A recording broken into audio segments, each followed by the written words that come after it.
Il y a beaucoup de choses. Vous connaissez le principe. Hein. Laissez-moi vous donner les informations. Je prends les avis des uns et des autres. Je vous explique ce que les gens pensent, ce que les gens disent, et à la fin, je dirai ce que moi, Claude Perouloira, je pense. Il y a deux hypothèses qui s'opposent par rapport à la mort de Willy Ngoma. Moi, j'ai annoncé la mort de Willy Ngoma, j'ai dit qu'il est décédé à 3 heures du matin. Mais dans certains salons, et vous allez même le voir sur les réseaux sociaux, il y a des gens qui estiment que Willy Ngoma n'est pas mort par drone. Il y a des gens qui rapportent que Willy Ngoma a été plutôt assassiné. Je me permets de vous donner leur point de vue, je donnerai notre point de vue et on va aller comme ça pour que ça ait de l'équilibre.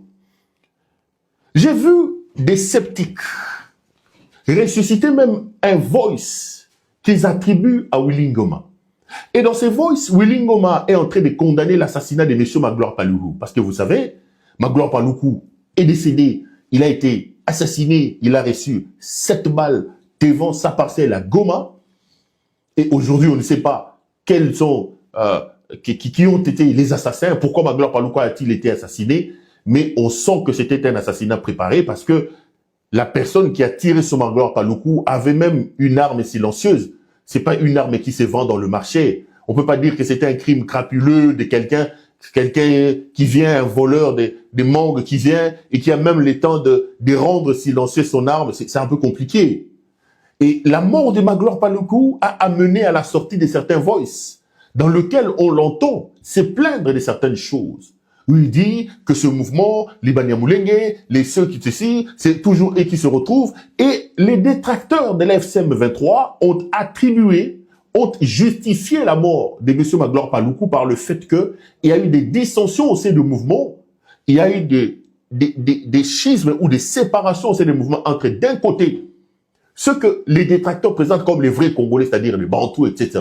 Et de l'autre côté, ce que certains disent être les Banyamulenge, etc. Moi, vous connaissez ma position. Pour moi, les Banyamulenge sont Congolais. Je suis en train de rapporter. Ne mettez pas des propos dans ma bouche. Je suis en train de faire un discours direct. Donc, on a dit que c'est ceux-là qui ont porté un coup et qui ont décidé d'éliminer Magloire Paluku parce que Magloire Paluku commençait donc à se plaindre. Et il y a un voice qui est aussi sorti qu'on attribue à Willy Ngoma, dans lequel Willy Ngoma, celui qui est dans les voices, dit que il ne peut pas comprendre que le mouvement décide aujourd'hui de liquider Magloire Paluku. Que, écoutez, Bobo Mie, parlait en Swahili d'ailleurs, vous l'avez tué, etc., etc. Et j'ai vu aujourd'hui que la plupart des détracteurs, les ennemis de l'FCM 23, ou les opposants à l'FCM 23, disons-le comme ça, ils ont sorti cette affaire pour expliquer que, écoutez, Willy Ngoma, que vous voyez en public, était Willy Ngoma qui était aux antipodes, en coulisses. Regardez d'ailleurs, il s'est plaint. Et ceux-là estiment que Willy Ngoma n'est pas mort hier, que Willy Ngoma aurait été assassiné parce qu'il y avait des dissensions au sein de l'FCM 23. Et ils avancent des arguments. Moi, j'ai parlé avec quelques-uns qui me disent, mais Perrault, réfléchissons un peu. On dit que Willy Ngoma est décédé par drone. Ils proviennent d'où ces drones-là à 3 heures du matin? Vous pensez que les drones de M. Tshisekedi, comment Tshisekedi a-t-il pu localiser Willy Ngoma? Comment Tshisekedi a-t-il pu, à 3 heures du matin, ils venaient d'où? Ces drones-là ont décollé d'où? Non, Perrault. On nous prend pour des imbéciles. On a tout simplement assassiné notre frère Willy Ngoma parce que Willy Ngoma commençait à entrer en contradiction avec certaines personnes au sein de l'FCM 23 et on rapporte que ce qui est arrivé à Willy Ngoma, c'est exactement la même chose qui est arrivé avec Magloire Paluku. Donc, ceux-là, cette thèse-là, annonce qu'il y a aujourd'hui véritablement des dissensions. Des dissensions au sein de l'FCM 23. Vous savez, lorsque vous êtes dans une marche révolutionnaire, vous êtes adhérent à un mouvement armé,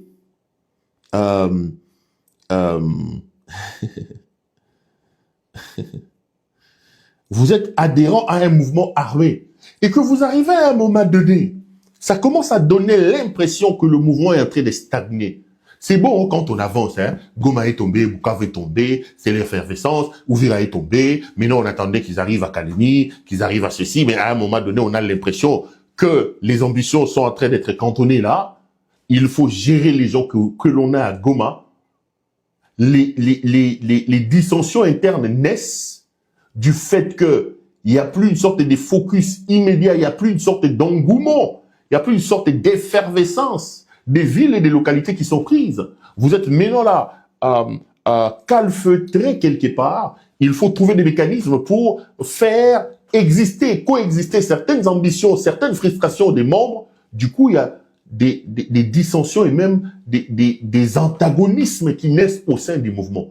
Et ils estiment donc qu'aujourd'hui, l'AFCM 23 est dans cette hypothèse-là. Donc, cette thèse-là soutient que Willy Ngoma est même mort avant. Moi, j'ai discuté avec des gens qui me disent, Perrault, il est mort avant. Willy Ngoma est décédé avant. Parce que Willy Ngoma était en totale contradiction, était en froid avec les gens de l'FCM 23. Babomie, Balatissa Tshisekedi. Vous allez entendre ça. Babomie, Balatissa Tshisekedi. Rwandais, Batoana, Babomi, Willy Ngoma, parce que Willy Ngoma a ses pelles qui tendent de ma gloire, Paloukou, etc., etc. Et d'ailleurs, ils disent que techniquement parlant, militairement parlant, on ne peut pas croire que Tshisekedi ait la possibilité, la capacité de faire décoller des drones à 3 heures du matin, à 2 heures du matin pour aller bombarder les positions où se trouve M. Willy Ngoma. Donc, cette thèse-là évoque un problème interne et parle d'une élimination liée à des dissensions et à des conflits au sein de l'FCM 23. Voilà. À côté de cette hypothèse-là, des ténors de cette thèse-là, il y en a ceux qui sont aux antipodes. Ceux qui disent que M. Willy Ngoma est bel et bien décédé. Moi, je vous donne les faits. Et je pourrais vous donner ma position. Je pense que ceux qui estiment que Willy Ngoma a été assassiné par les gens de l'AFCM 23, que la mort de Willy Ngoma est un assassinat camouflé à un bombardement de l'AFC, ont tort. Parce que les éléments en possession démontrent que Willy Ngoma était bel et bien à Goma. Willy Ngoma était bel et bien à Goma cette semaine ici. Les gens l'ont rencontré à Goma. Voici les informations. Depuis quelques jours, ceux qui ont l'habitude de me lire, je vous prie d'aller regarder sur mon compte Twitter, @PerraultLouara1, ou alors sur les caméras de Perrault Louara. J'ai appris aujourd'hui à être très snel, comme on dit en néerlandais, ben snel, donc c'est-à-dire à être rapide en matière d'information, notamment sur X. J'ai révélé la marche et la situation sécuritaire dans l'Est de la République. Et vous allez voir que j'avais déjà commencé à alerter depuis une semaine, à donner des informations, en expliquant qu'aujourd'hui, M. Tshisekedi, et je vous expliquerai comment est-ce que nous en sommes arrivés là-bas, M. Tshisekedi est en train de reprendre un peu du poil de la bête sur le terrain militaire et sur le terrain diplomatique. Il réussit avec la cascade qu'il a faite avec les États-Unis d'Amérique à figer le front, et ce petit temps-là lui a permis, par exemple, de se doter de ses drones. Ce qui fait qu'aujourd'hui, avec la reprise d'Ouvira, Tshisekedi fait décoller les drones, il a bombardé suffisamment dans les zones de Minembwe. Et sur le terrain, vous savez que le FCM 23 a un allié qu'on appelle les Twiraneros. Tshisekedi a récupéré beaucoup de localités entre le mail et Twiraneros, notamment dans la zone de Minembwe, grâce à ces drones. Et j'avais commencé à les lire. Même ce qui s'est passé à Massissi, si vous allez sur le compte, vous allez vous rendre compte qu'effectivement, Tshisekedi avait commencé à bombarder. Willy Ngoma étant un communicateur,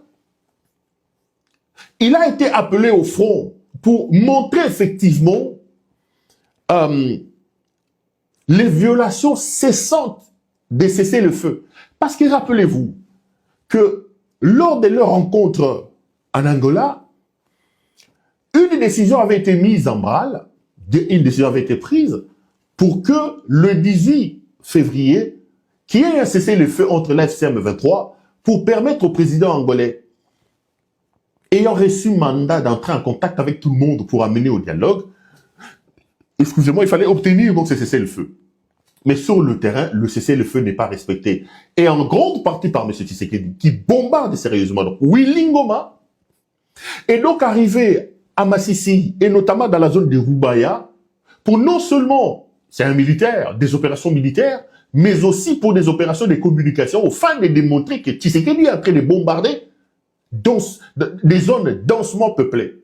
Parce qu'en réalité, et c'est là que je donne raison à Monseigneur Cholet, lorsque l'on dit que l'AFC tue les gens, que le Rwanda tue les gens, que le Rwanda tue les gens, on donne une carte blanche à M. Tshisekedi. Mais aujourd'hui, Tshisekedi bombarde des zones où il y a des populations civiles, sans aucune distinction. Et il y a des milliers de personnes qui meurent par des drones et par des actions aériennes menées par M. Tshisekedi et son armée des FARDC. Donc Willy Ngoma a été dans ce sens-là. Lorsqu'ils sont tombés dans cette attaque de bombardement, hier, les bombardements ont commencé la nuit. Et mes caméras sont formelles. Dans la zone de Ubaya où se trouvait Willy Ngoma, aujourd'hui, il y avait aussi le chef d'état-major général de l'FCM 23, M. Makenga. Parce que vous allez vous rendre compte qu'aujourd'hui, on vous dit que Makenga est blessé. Il y en a qui disent que Makenga est blessé. Il y en a qui disent... Je ne peux pas affirmer que Makenga est blessé. Ce que je peux vous dire avec certitude, c'est que cette attaque des forces armées de la République démocratique du Congo, menée cette nuit dans cette zone de Rubaya, visait aussi, entre autres, M. Makenga. Et Makenga en a échappé belle. Il a suffi d'un petit rien. D'ailleurs, j'ai discuté avec certaines sources qui m'ont dit que Makenga a eu la chance de quitter les lieux où on bombardait pour aller se cacher dans une église qui était à côté. Donc, Sulutani Makenga a été aussi parmi les gens qui étaient visés. Et d'ailleurs, jusqu'à tôt ce matin, il ne pouvait pas sortir de sa cachette parce que la zone n'était toujours pas sécurisée sur le plan aérien. D'une certaine manière, ils étaient pris en étau par les drones utilisés par M. Tshisekedi. Donc, si quelqu'un dit que Willy Ngoma est décédé avant, je dis faux. Willy Ngoma est arrivé sur les lieux et lorsqu'Mpake Koti, son cortège, parce qu'il devait quitter les lieux, son cortège a été pris par une attaque de drones et il est décédé dans cette attaque-là. Willy Ngoma n'est pas décédé seul. Il y a une bonne dizaine de personnes qui sont décédées avec lui par ces drones kamikazes que M. Tshisekedi a utilisés. Moi, je peux situer la mort de M. Willy Ngoma entre 3h et 4h parce que les bombardements avaient commencé déjà aux alentours de minuit, etc. Et pas que côté Libango, Makenga, Panzani, Makenga, Kimi, etc., etc. Et Willy Ngoma a été touché dans ces bombardements, il est décédé.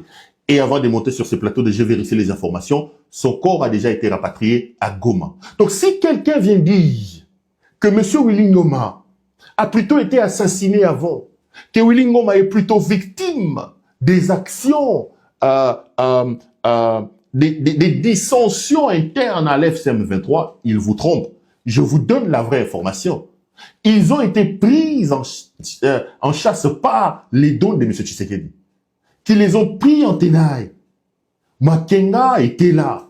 Makenga était parmi les personnes qui ont été visées. Ils ont été encerclés par ces drones et Willy Ngoma est donc décédé.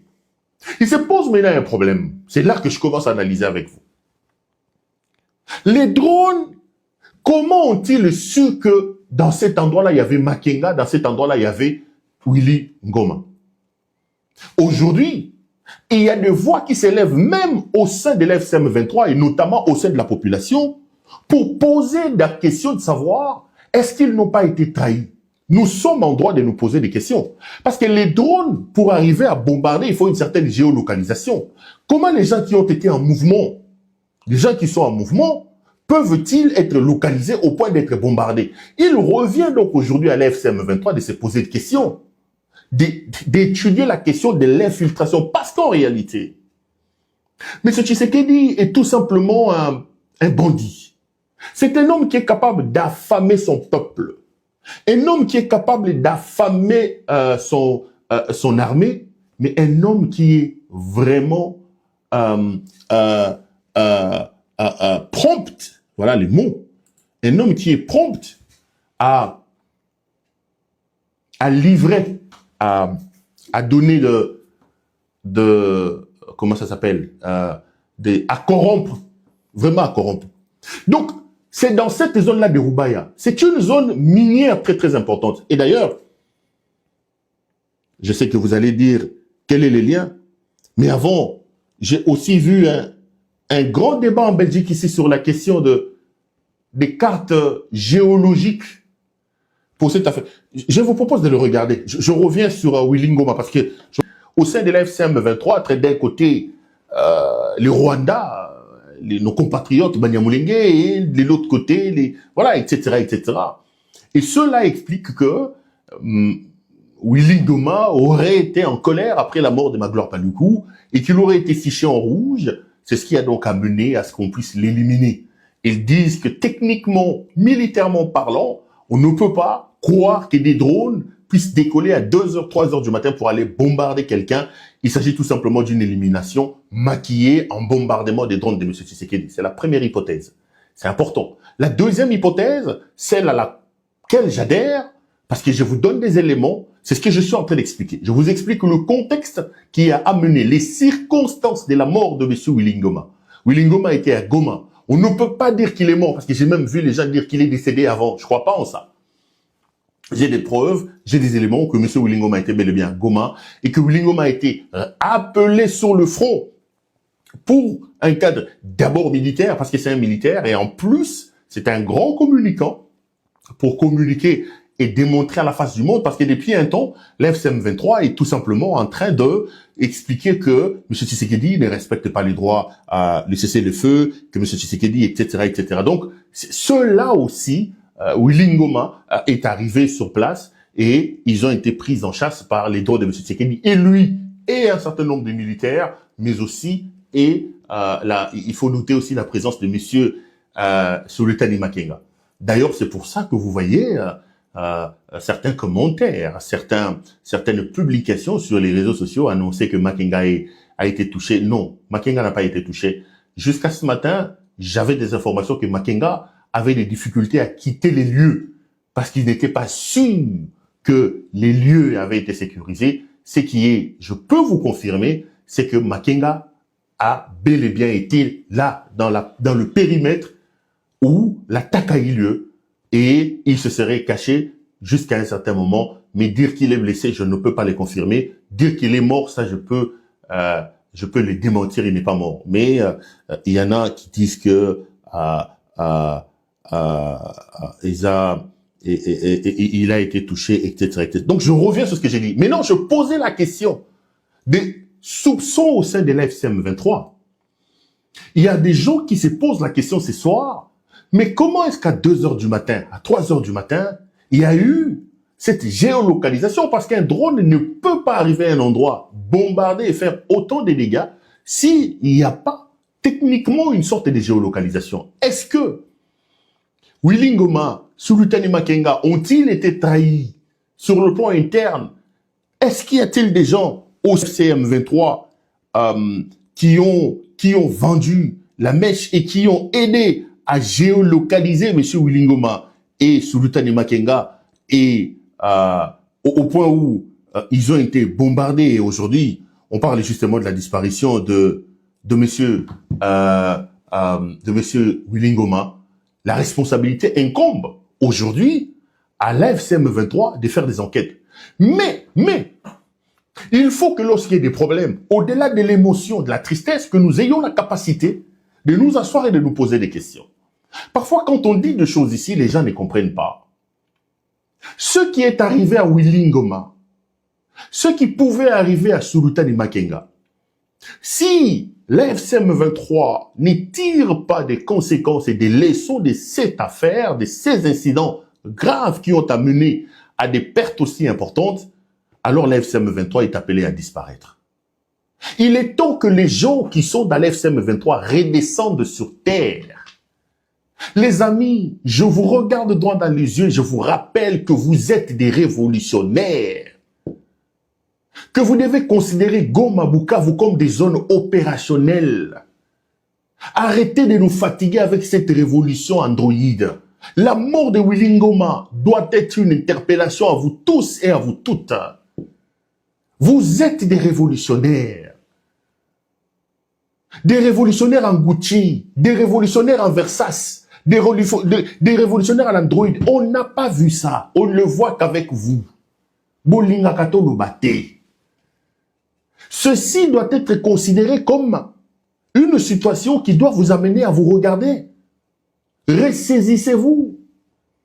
Et je vous répète ici, et je vous le répète, Ce n'est pas par amour que nous tous nous avons adhéré à l'FCM 23. Tous les Congolais qui croient en vous ne le font pas par amour. C'est par dépit et c'est par désaveu et désamour à M. Tshisekedi. Nous n'avons pas de choix. Vous êtes la seule alternative. Tshisekedi ne nous laisse aucun choix. Tshisekedi ne n'ouvre même pas une fenêtre. Le seul langage qu'il comprend et qu'il faille utiliser contre lui, c'est le langage de la force. Et vous l'avez. C'est comme ça qu'on s'est dit, Boyana ba Rwandais, Boyana ba Soudanais, aidez-nous d'abord à nous débarrasser de cet homme.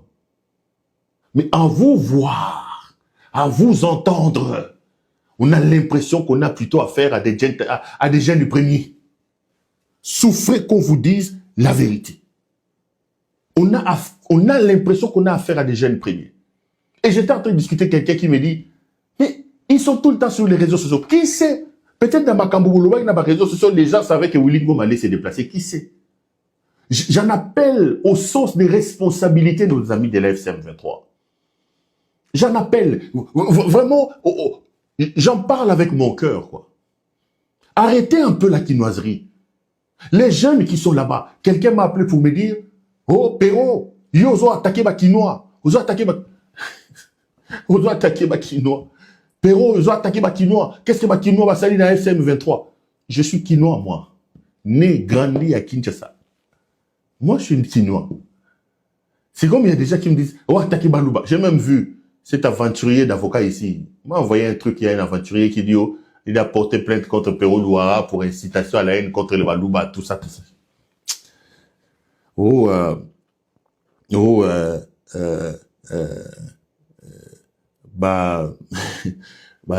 Louba, tout ça. Je suis moi-même Louba. Je peux regarder mes frères en face pour leur dire, mes frères, tous eux se comportaient mal. Donc, ce que je disais ici, c'est quoi? C'est que les leçons doivent être tirées. Au-delà des enquêtes en profondeur qui doivent être menées pour savoir s'il y a-t-il eu des trahisons à l'interne, s'il y a eu des infiltrés, des têtes, les amis de l'AFC, Bokita.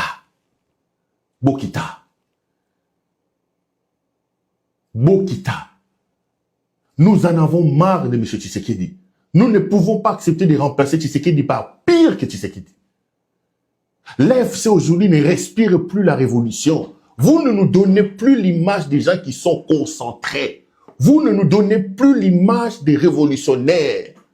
Vous donnez l'image des gens qui sont en train de faire une course hasardeuse là-bas.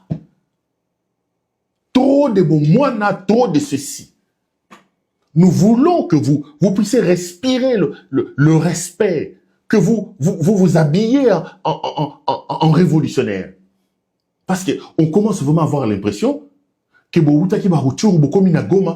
avez l'impression que vous commis leurs excellences. C'est une compétition là-bas. C'est une compétition. Des jeunes gens, des messieurs qui, voilà, une compétition. Attends, ah non. Des révolutionnaires en droïdes, là, arrêtez ça. Révolutionnaires en cigares, révolutionnaires en champagne, des révolutionnaires en Gucci. Non.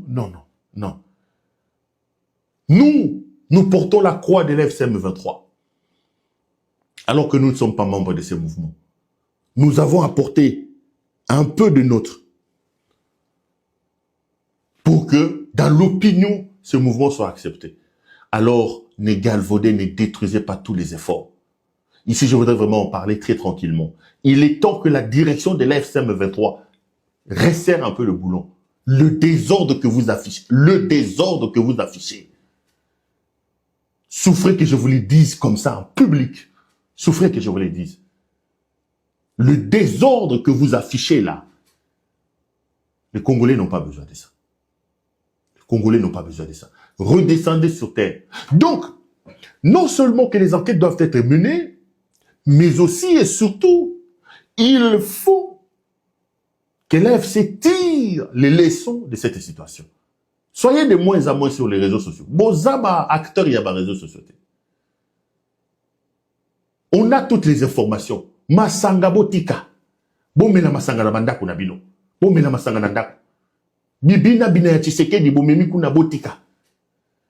Certains ont été arrêtés parce que Pekisa Bamba qui n'a pas boîte de nuit, Baké Kokuta Banda boîte de nuit, Bakanga Bango Batida Banda ba prison Bouzeze. Boîte de nuit, Masanga. Tant on a golo Baké Bozu qui kinoa bomemi kuna, allez, Alinga Kabisote, Bakinoa Basalene. Boîte de nuit, boîte de nuit, boîte de nuit. Le mouvement interdit. Vous pouvez boire dans vos maisons. Vous pouvez boire dans vos maisons. Soyez conscients de la responsabilité des attentes que le peuple a sur vous. Soyez dignes de la confiance, la petite confiance que nous vous accordons. Masanga kili. On a tous les échos, ce n'est pas bon. Bozwango loko la conseil. Bozwango loko la conseil.